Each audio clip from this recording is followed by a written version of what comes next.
началась конкретная потасовка. Приехали ТЦКшники и полицаи и начали просто всех людей паковать конкретно в бусики. Всех подряд.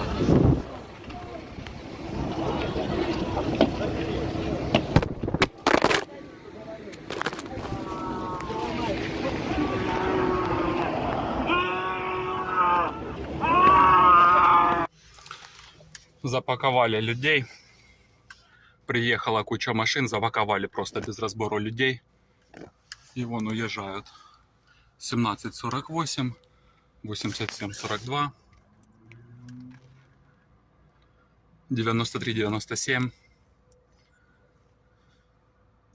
Просто по беспределу начали паковать людей.